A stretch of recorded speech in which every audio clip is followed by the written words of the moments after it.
تحية طيبة متتبعينا الكرام في حلقة جديدة من برنامج كريتيك أبدو. حلقة اليوم غادي ندويو فيها على التقرير اللي نشر الاتحاد الدولي لكرة القدم واللي تيتضمن تقييم ديال اللجنة اللي زارت البلدان المعنية باستضافة مونديال 2030.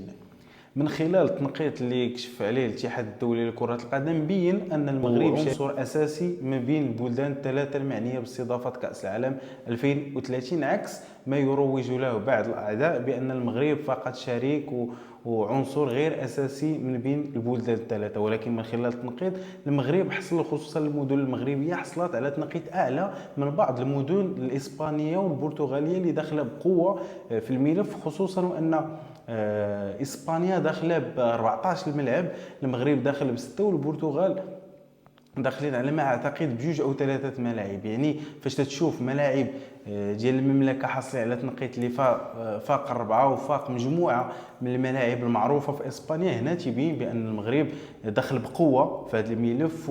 واللي تاكد ذلك هو ان المغرب اصبح معني بالاساس في استضافه يا اما حفل الافتتاح يا اما حفل النهائي او المباراه النهائيه. وهنا تيبين بان المغرب بلغه الكره عنصر اساسي داخل التشكيله، وعنصر مهم داخل التشكيله اللي مقبله على استضافه او لعب المونديال ديال 2030.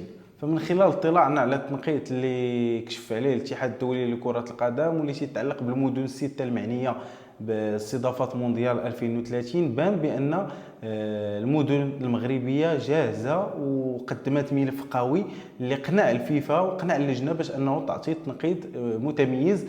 لان من خلال اطلاعنا على التنقيط بان ان لا في البنيه التحتيه ديال الملاعب لا من خلال البنيه التحتيه الفنادق المواصلات كذلك ساحات المشجعين، فجل المدن المغربيه حصلوا على تنقيط جيد.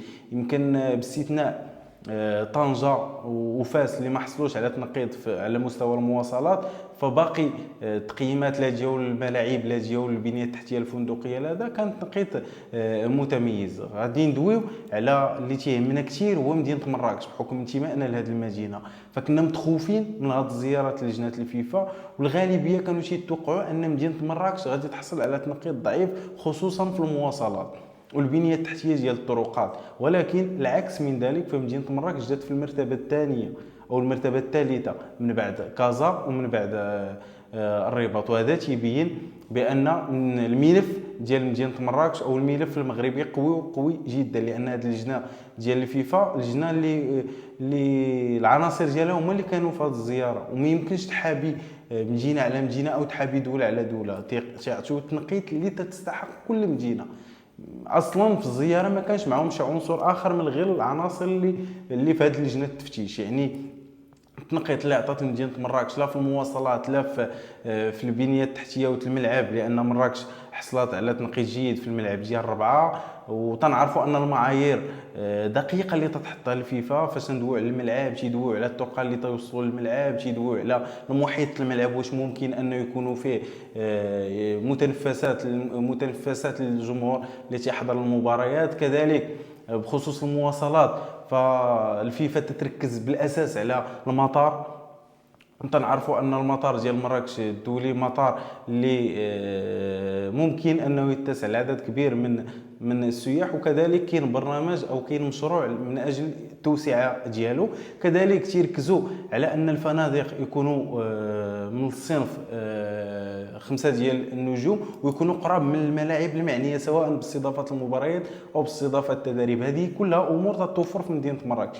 داكشي علاش مدينه مراكش حصلت على تنقيط متميز. يمكن النقطه اللي ما حصلتش فيها مراكش على التنقيط هو ساحه المشجعين، ولكن على العموم فاش ندويو على الملاعب تندويو على المنشآت الفندقيه، مراكش جات في المرتبه الثالثه ما بين المدن المغربيه. وعلى ما اعتقد ان مدينه مراكش بنسبه كبيره تحسم انها غادي تكون حاضره بقوه من بين المدن، لانه كما سبق لي وقلت في حلقه سابقه ففي المؤتمر اللي غادي يكون في 11 دجنبير هو اللي غادي يحدد المدن المعنيه، لان الملف الثلاثي تقدموا